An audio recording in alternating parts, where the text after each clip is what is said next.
Welcome back to Glamour Unfiltered, hosted by me, Josh Smith. And today we're joined by the queen of Netflix / the new queen of the Arthur Tales. It's Katherine Langford! Hey! Hey! Babe, how are you? I'm good, thank you. Given the circumstances, how are you? Good. You know, we're living, we're thriving. And the exciting thing is that the new show is on the horizon. Because it's such a massive production. What was the most testing aspect of this for you?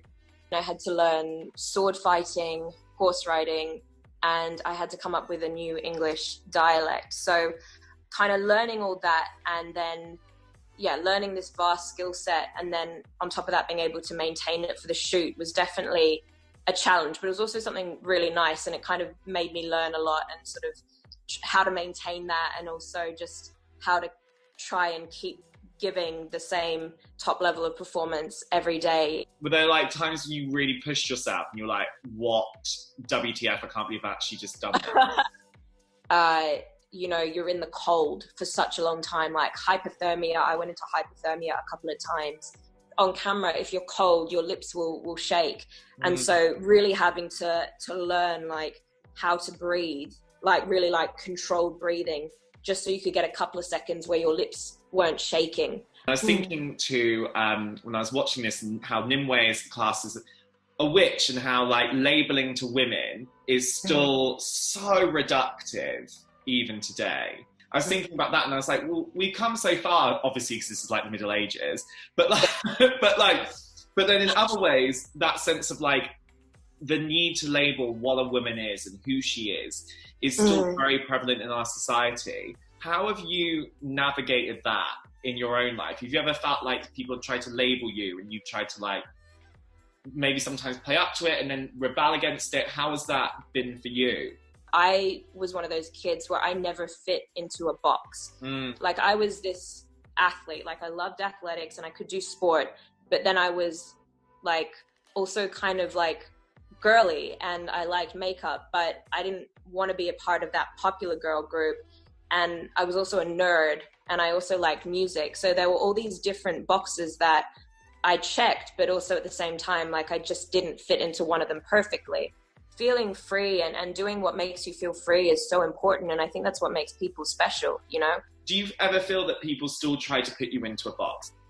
I definitely remember earlier on in my career that being talked about. I think I was about like 18 or something, and I did a casting workshop, and the casting director came in. He was from like a main studio, and he basically said these words of like character actress, leading actress, like they were two separate things. Like if you were a leading actress, you were one thing. If you're a character actress, you're another thing.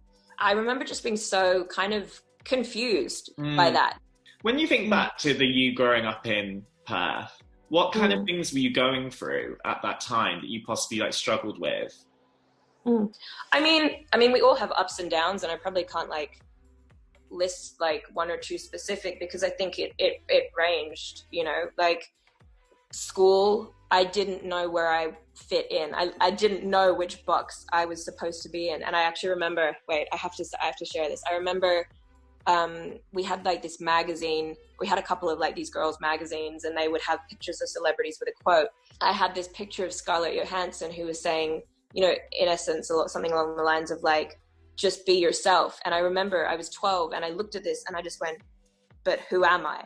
Like, tell me who I'm supposed to be. Should I like dress like this and then I'm that person? Should I like dress like this and then be this person? So I think a lot of it was, and still, you know, trying to figure out who you are, less now about where I fit, because like to hell with that, I'll make my own box. But like you know, like figuring out who you are. Yes, sis.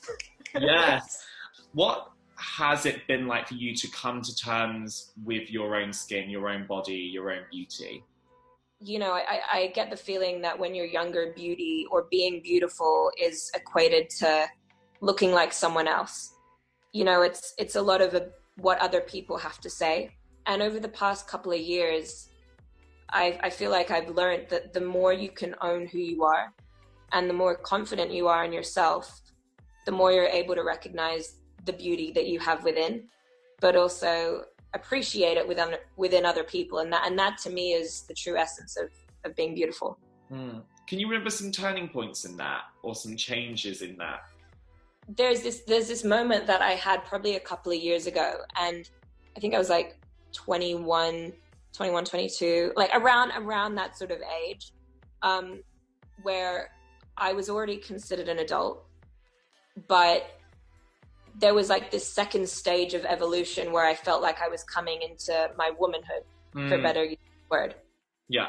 And, you know, at that point, you really own a lot more about your body, but I think there's a lot more in your confidence and who you are as a person. And maybe I had to do that a little more quickly because, like, when I travel, I don't have my mom. I don't really have anyone around me. So you have to really take that ownership over yourself and kind of like mother yourself, I guess. But not in that way, but you have to give yourself the pep talk. You have to look at yourself in the mirror and say, like, okay, we're good to go today. We can do this. Or if you're tired, you're the one telling yourself, like, come on, girl, we can do this. You can have that vacation after we're done.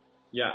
Like, because I guess, like, because if you had, when you were younger and you were swimming and you had this, like, great faith in your body as well, do you think that maybe, this is just a question, but, like, I was just thinking, do you think that having that, such a strong body image from early on has set you up to be able to cope with this crazy entertainment industry where body image is still a topic that we even have to still talk about? To be honest, I don't think so, no. You know, because in a way, I think it almost made me think about it on more levels. You know, like on one hand, I feel really grateful to have grown up doing sport and growing up with a value in my body's capabilities and not just focusing on my body's appearance. But also at the same time, you know, growing up as a girl in sport, you're also, you know, you face a bunch of other critiques and criticisms of, like, you can't fit into this, or, you know, your body doesn't look this way, or you look too strong. Not that there is any such thing, you know. So you kind of, I think it may be just the same level as everyone else, but obviously from different points of view. That being said, I am really grateful to have maintained that respect for, you know, my body's capabilities. And I think that's been important with me coming into this industry in a way, because I've heard from so many girls, and I was so surprised to hear from so many girls, and also now I think about it, like, just boys and other people saying, you know, just enjoying seeing someone who looks like them.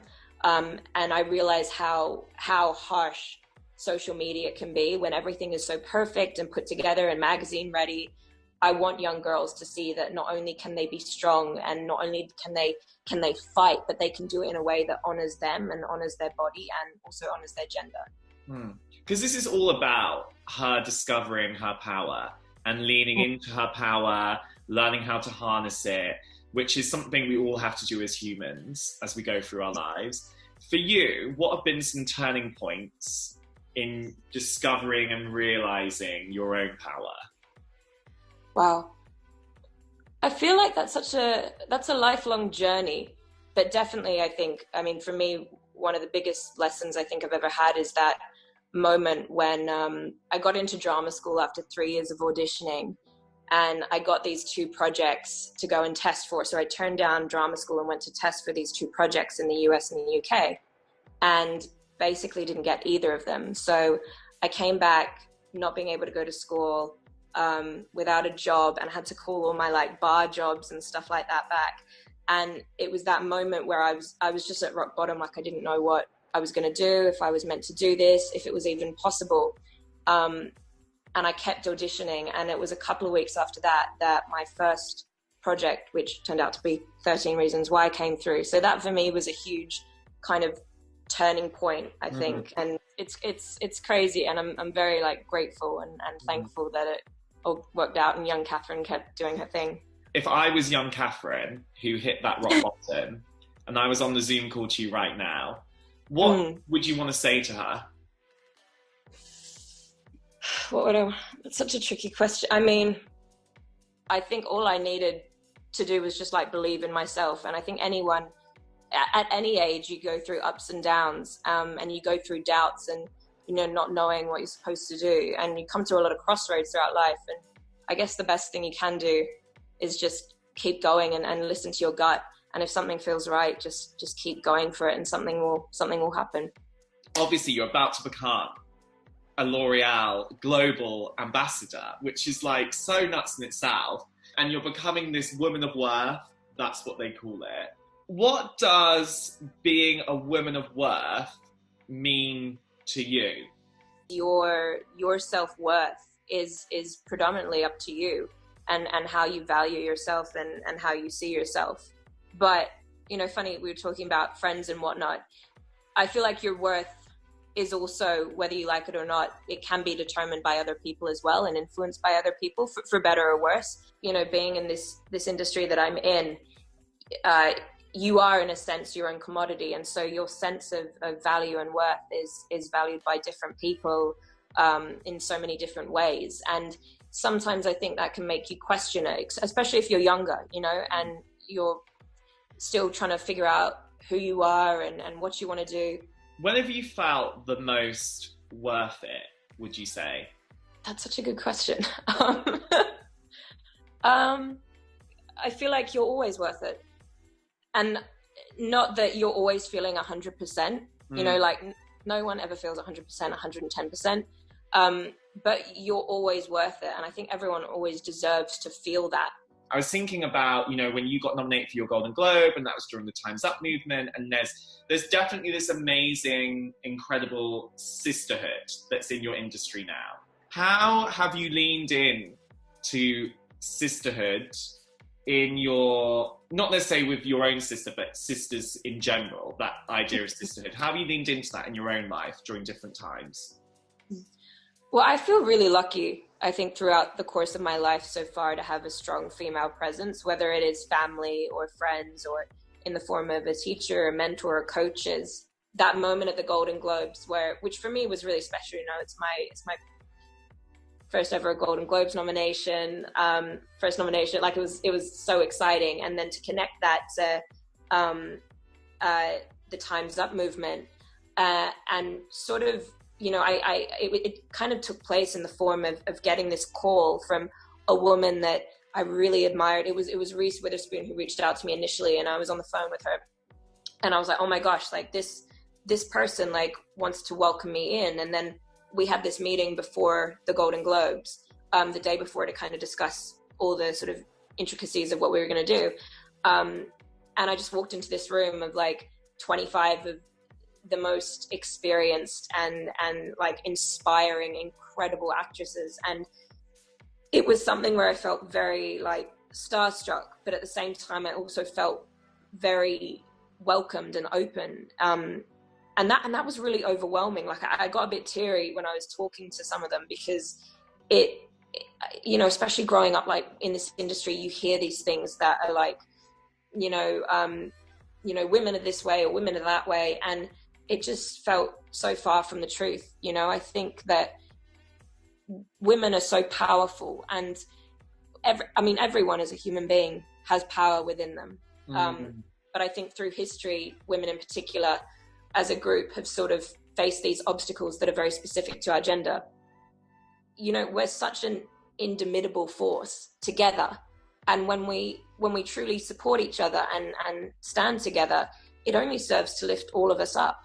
Has there been times where maybe, for instance, people haven't necessarily given you that respect and you've stood up for it and made sure you've had your voice heard? You're so eager to please, in the sense that you want to do your job to the best ability that you can. And all these like stories that you hear about being difficult or whatever, you're just always very, at least I am very, you know, conscious of, I don't want to be difficult, but also I think growing up and having experience and having other women to talk to and get reference from, you also need to stand up for yourself if something isn't right, which often it's not. Often everything is fine.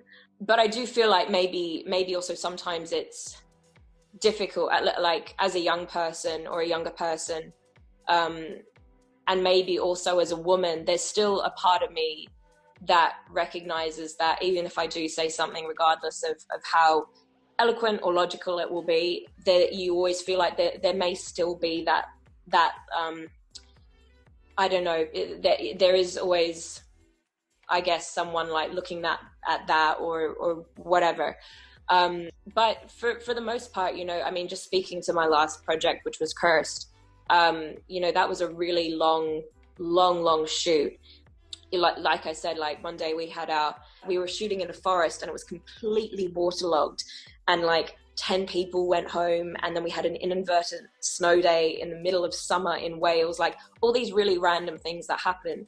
I actually had like members of the crew who, you know, if they needed something or whatever, they would come to me and they'd be like, hey, like, do you need this? Or they would just, there was this open dialogue where like I felt respected as an individual, not as like, I don't know, not being sort of talked down to or sort of like sweet talked, like, you know, when people call you like sweetie or honey or any of those kind of things. And I think that respect to a degree was also earned because I had to do a couple of stunts, and I think some of the stunt guys were really impressed and some of the camera rigs were really impressed, because I would like, I'm a complete masochist. Like I would stay in that water as cold as it was until we got shot.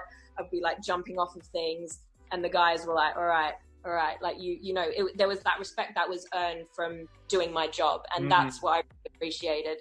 Everyone's voice is equal, and everyone has their own experience to talk from. So in that sense, it's like everyone's opinion is valid and important to be listened to. Do you think the younger you, who didn't feel like she fitted into a box, and didn't really feel like she fitted in, like you were saying earlier, do you think that she would be so proud of you sitting here today? I don't know. Young Katherine was pretty tough. She'd probably be like, you're doing all right. No, I you know, this, like I said, like I grew up in Perth, which is a small city in Australia, and I loved it, and it's one of the most magical places on earth for me. But doing this, like, it didn't feel like tangible, let alone a possibility, for so many years. So it's so incredible. Even the fact that I'm sitting here and able to talk to you about any of this is, I'm just so grateful, and I'm always going to be grateful for that, because I truly like love all of this. Thanks for taking the time out to speak to me. Thank you so much. You too. And thank you for the time. This has been really nice and uplifting. So thank you.